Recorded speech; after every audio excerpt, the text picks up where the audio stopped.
মানুষ যারা, এই মানুষের প্রয়োজন মেটানোর জন্য আমাদের সাধ্য অনুযায়ী আমাদের কাজ করতে হবে।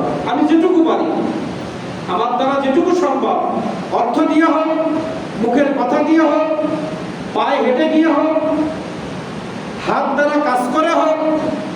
একটা মানুষের বাড়ি পানিতে ডুবে গেছে, আমার টাকা নাই, আমার হাত তো আছে, আমি হাত দিয়ে গিয়ে তার ঘরটা সংস্কার করে দিতে পারি, এটাও তো প্রয়োজন মেটায় অংশগ্রহণ হলো। তাহলে আমাকে চিন্তা করতে হবে, নিজে নিজে বসে বাসায় বসে ভাবতে হবে যে আজকে তো শুনলাম যে মানুষের প্রয়োজন মেটানো একটা উত্তম সওয়াবের কাজ, নেকির কাজ, তাহলে এটা আমি কিভাবে করতে পারি? আগে আমাকে নিজের পরিবার থেকে শুরু করতে হবে। আমার পরিবারে কার কি প্রয়োজন, আমার বাবার কি প্রয়োজন, আমার মার কি প্রয়োজন, আমার সন্তানের কি প্রয়োজন, আমার স্ত্রীর কি প্রয়োজন, এবং আমার ভাইয়ের কি প্রয়োজন, আমার চাচা চাচির কি প্রয়োজন, আমার প্রতিবেশীর কি প্রয়োজন, আমার রাষ্ট্রের কি প্রয়োজন, আন্তর্জাতিকভাবে মুসলমানদের কি প্রয়োজন। এইভাবে বাড়ি বসে নিজের ভিতরে কল্পনা করতে হবে। আপনি নিজে কল্পনা করলেই আল্লাহ তাআলা আপনাকে পথ বের করে দিবে যে হ্যাঁ, আন্তর্জাতিকভাবে প্রয়োজন মেটানোর জন্য টাকা দরকার না, একটা মিছিলে যাও। মুসলমানদের বাঁচানোর জন্য এক মিছিলও যেতে পারছো না, তাহাজ্জুদের নামাজে আল্লাহর কাছে দোয়া করো। এই পথগুলো আপনার অটোমেটিক বেরিয়ে যাবে। তোমার বাড়ির পাশে একজন ক্ষতিগ্রস্ত হয়েছে, তুমি তার কথা দিয়ে একটু সহযোগিতা করো, তার কথা দিয়ে সহযোগিতা করো। এটা আপনার ব্রেন আপনাকে বলে দিবে। শুধু আপনাকে সিদ্ধান্ত নিতে হবে, সিদ্ধান্ত নেওয়ার পরে এই ব্রেন আপনাকে বলে দিবে যে কি করতে হবে।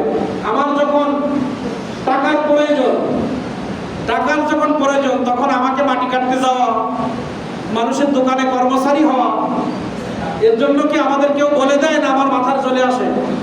আর না বুঝতে পারলে আরেকজনের কাছে গিয়ে বলি, বাবা আমার খুব অভাব, আমি এখন কি করলে আমার অভাব কাটবে? যাই না, জমি জায়গার অসুবিধা হলে কোন মুহুরির কাছে গেলে, কোন উকিলটা ধরলে আমার জমিটা ফিরে পাবো? একটা মামলা হয়েছে, কোন উকিলের কাছে গেলে আমার মামলার থেকে আমি আমি মুক্তি পাবো?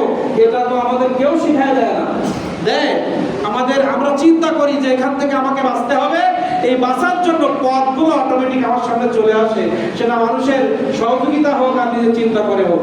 এজন্য আমি যদি চিন্তা করতে পারি যে হ্যাঁ, আমি একজন ব্যক্তি, আমি সবার প্রয়োজন মেটানোর জন্য কাজ করব, এই সিদ্ধান্তটা যখন আমি নিব, পথ অটোমেটিক বেরিয়ে যাবে। পথ অটোমেটিক বেরিয়ে যাবে। সিদ্ধান্ত নিলে আল্লাহ তাআলা পথ বের করে দিবেন। এই মানুষের প্রয়োজনে শরীক হওয়ার ব্যাপারে রাসূল করিম সাল্লাল্লাহু আলাইহি ওয়াসাল্লাম ইরশাদ করেছেন, আমশি মা আখিল মুসলিম ফি হাজাতিন আহাব্বু ইলাইয়া মিন আন আ'তাকিফা ফি হাযিহিল মসজিদি শাহরান। কোন মুসলমান ভাইয়ের প্রয়োজন পূরণে সহযোগিতা করা আমার নিকট মসজিদে নববীতে 1 মাস ইতিকাফ করার থেকে আরো বেশি সওয়াব। এতক্ষণ তো বাংলা বাংলি বিভিন্ন কায়দায় বোঝানোর চেষ্টা করছি, মানুষের প্রয়োজন মেটাতে রাসূল করিম সাল্লাল্লাহু আলাইহি ওয়াসাল্লাম বলেছেন এই আমলটা আমাদের করতেই হবে। কারণ আমরা আমাদের মা বাবার কাছে, আমাদের প্রতিবেশীর কাছে, আমাদের দেশের কাছে আমি দায়বদ্ধ। আমার কথা দিয়ে হোক, আমার হাত দিয়ে হোক, আমার মেধা দিয়ে হোক, আমার অর্থ দিয়ে হোক, যেখানে যেভাবে মানুষের প্রয়োজন মেটানো যাবে, আপনাকে সেইভাবে সেই প্রয়োজন মেটানো অংশগ্রহণ করতে হবে। আল্লাহ তাআলা আপনাকে আমাকে যদি অর্থ দেয়, অর্থ দিয়ে মানুষের প্রয়োজন মেটানো ঝাঁপিয়ে পড়তে হবে।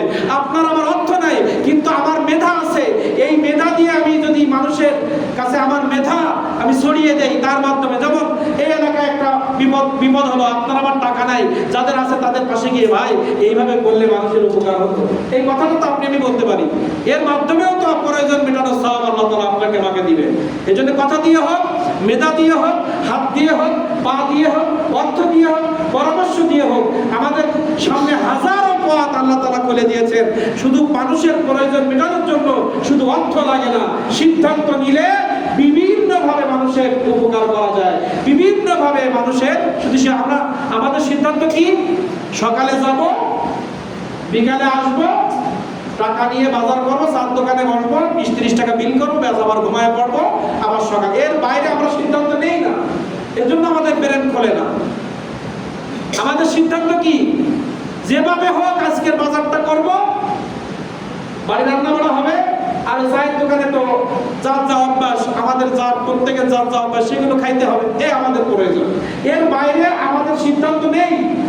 কিন্তু আপনি নিজে একবার বাড়ি থেকে চিন্তা করেন তো, যে না আমি জন দিয়ে খাই, ইজি বাইক চালাই খাই, মোটর ভ্যান চালাই খাই, আর ব্যবসা করি, ঘের করি, ধান করি, আর চাকরি করি, যাই করি না কেন, আমার নিজের, আমার পরিবারের প্রয়োজনের বাইরে আমার আত্মীয় স্বজন, আমার এলাকা, আমার দেশের মানুষের প্রয়োজনে আমাকে কাজ করতে হবে। এই সিদ্ধান্তটা আপনি নেন, হাজারো পথ আল্লাহ তাআলা আপনাকে আমাকে খুলে দেবেন। আমাদের সিদ্ধান্তটা একবার হাতের মুঠোর মধ্যে। আমি নিজে ছাড়া আর কাউকে কিছু চিনি না, আমার নিজের ছাড়া আমি অন্যের কোনো চিন্তা করি না কোনো সময়। এজন্য আমাদের পথ খোলে না। যদি আমরা করতে পারি তাহলে আমাদের একটা আমল হবে।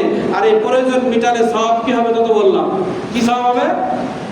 মানুষের প্রয়োজন মিটার, একটা প্রয়োজন মিটার, যে কোনো একটা প্রয়োজন মিটান আপনি আজকে।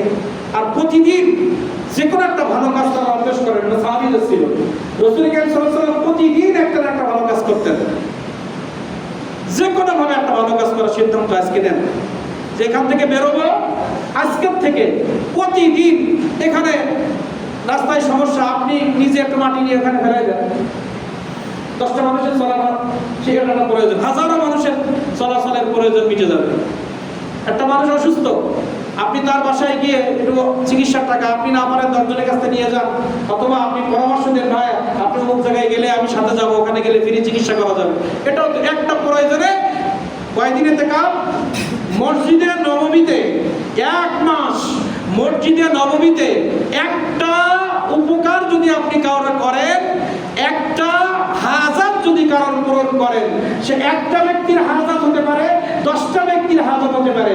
একটা দিনে যদি একবার আপনি কোনো মানুষের উপকারের জন্য কাজ করেন, তার প্রয়োজন পূর্ণ করেন, একটা প্রয়োজন পূর্ণ করার বিনিময়ে মসজিদে নববীতে 1 মাস ইতিকাফ করার সওয়াব সঙ্গে সঙ্গে আল্লাহ তাআলা আপনার আমার আমলনামায় দিয়ে দেবেন। লাভের কথা বললাম, কম লাভ 10 দিন ইতিকাফ মসজিদে নববীতে আমাদের জীবনে সম্ভব? এখানে কয়জনের টাকা আছে যে আমি মসজিদে নববীতে গিয়ে 1 মাস ইতিকাফ করব? কিন্তু একটা মানুষের বিপদে তার পাশে যান, চিন্তা করেন কিভাবে আজকে একটা ভালো কাজ করব। সবাই এখানে যারা চাকরি করে, যারা বড় বড় ঘের করে তাদের জন্য, আমরা যারা দিন আনি দিন খাই, আমরাও কিন্তু মানুষের প্রয়োজনে কাজ করতে পারি। কিন্তু সিদ্ধান্ত নিতে হবে। কি নিতে হবে? সিদ্ধান্ত নিতে হবে যে কিভাবে ভালো কাজ করা যায়। আপনার ব্রেনটা আপনি খারাপ। একটা মানুষ নামাজে আসে না, তার প্রয়োজন জাহান্নাম থেকে বাঁচানো। বলেন, যে একটা উদাহরণ দেই, একটা মানুষ নামাজে আসতেছে না, তাহলে এখন আমি দেখতেছি যে জাহান্নামের রাস্তা আগায় যাচ্ছে, তাহলে এই মুহূর্তে তার প্রয়োজন তারা ধরে মসজিদে নিয়ে আসা। আপনি যদি একটা মানুষকে কোনোভাবে মসজিদে আনতে পারেন, ওই আনার সঙ্গে সঙ্গে 1 মাস ইতিকাফ করার সওয়াব আল্লাহ তাআলা আপনার আমার আমলনামায় দিবেন। কারণ তার এখন এটা প্রয়োজন না, সে নামাজে আসে না, তার নামাজ পড়া প্রয়োজন ছিল, কারণ নামাজ না পড়লে সে ইহকাল পরকাল সব হারিয়ে ফেলছে। এর মতো উপকার দর নাই। একবার বিনা টাকায় বিনা বুদ্ধিতে একটা পরামর্শ দিলাম যে ধরে নিয়ে আসেন, সামনে যে আছে, চলো আমি তোমার সাথে উজুখানায় যাবো। ওর পিছনে ছাড়লে হবে না। আপনাকে মারবে না। আপনি ভালোবেসে ভাই আসেন নামাজে যায়, ধরে উজুখানাতে উজু করায় মসজিদে ঢোকাই দিলেন, 1 মাস মসজিদে নববীতে ইতিকাফ করার সওয়াব পেলেন। টাকা খরচ হয়েছে। বললাম যে সিদ্ধান্ত নিতে হবে। যখন আপনি সিদ্ধান্ত নেবেন, আপনার মেমোরি তখন কাজ করবে কিভাবে একটা ভালো কাজ করা যায়। আমার পকেটে তো টাকা নাই, পকেটে কি নাই? টাকা নাই। টাকা থাকলে না একটা ভিক্ষুককে আমি 20টা টাকা দিয়ে বলতাম, যাও অল্প কিছু মাছ বা চাউল কিনে বাড়ি যাও, 1 মণ খাইতে পারতো। বা হোটেলে ঢোকায় 3টা রুটি একটা ডাল দিলে ওই মুহূর্তে তার খোদা নিবারণের একটা প্রয়োজন মিটলো। ওই একটা 3 টাকা 20 টাকা খরচ করে 3টা রুটি 15 টাকা, 5 টাকা ডাল খাওয়ালে আপনি 1 মাসে মসজিদে নববীতে ইতিকাফ করার সওয়াব পেয়ে গেলেন। এই পরামর্শগুলো তো দিতে হবে। বিনা টাকায় ব্যবসা, আল্লাহর সাথে ব্যবসা করতে গেলে আল্লাহ তাআলা বলছে না, ইয়া আইয়ুহাল্লাযীনা আমানু হাল আদুল্লুকুম আলা তিজারাতিন তুনজিকুম মিন আযাবিন আলীম। আল্লাহ তাআলা বলছে, আমি একটা ব্যবসার কথা বলবো যে ব্যবসায় তোমরা বেশি বেশি লাভবান হবা। তুমিনুনা বিল্লাহ তুমিনুনা বিল্লাহি ওয়া রাসূলিহি, আল্লাহ তাআলা বলছে আল্লাহর প্রতি ঈমান আনো, রাসূলের প্রতি ঈমান আনো এবং আল্লাহর রাস্তায় কাজ করো। জিহাদ হতে পারে, দান সদকা হতে পারে, মানুষের উপকার হতে। আচ্ছা বলেন তো, একটা ব্যক্তি ক্ষুধার্ত, তাকে আপনি খাওয়ালেন, এতে আল্লাহ খুশি হয় না? এটা আল্লাহর রাস্তায় নাকি অন্য কোনো রাস্তা? আমরা মুমিন যারা মানুষকে খাওয়ায় আল্লাহকে খুশি করার জন্য না ভোট করার জন্য? বলেন, যারা ভোট করার জন্য করে সেটা আলাদা, ভোট নেওয়ার জন্য মানুষের পকেটে টাকা দেয় ওটা আলাদা হিসাব। কিন্তু আমরা অধিকাংশ মুমিন ভোটের কথা বাদ দেন, আমরা সাধারণভাবে যদি এই যে মানুষের পিছনে গোপনে একটা মানুষকে ডেকে হোটেলে খাওয়ালাম, সে আর আমি ছাড়া কেউ জানে না, বলেন তো আল্লাহর জন্য নাকি? আল্লাহর জন্য। তা আপনি যে ইতিকাফ করে ফেলেছেন, একবার মসজিদে নববীতে অটোমেটিক আপনি ইতিকাফ করে ফেলেছেন, আপনি আমি জানতেও পারি না, বুঝতেও পারি না। এভাবে আমরা সিদ্ধান্ত নিলে অগণিত পথ। আজকে হাদিসে মোবারক, আমি তো এমনি সবসময় চেষ্টা করি ভালো কাজ করার নিয়ে, অনেক সময় চিন্তা আছে, কিন্তু আজকে হাদিসে মোবারক পড়ে আজকের থেকে নিয়ত করা, যে কোনো ভাবে প্রতিদিন একটা ভালো কাজ করার চেষ্টা করব।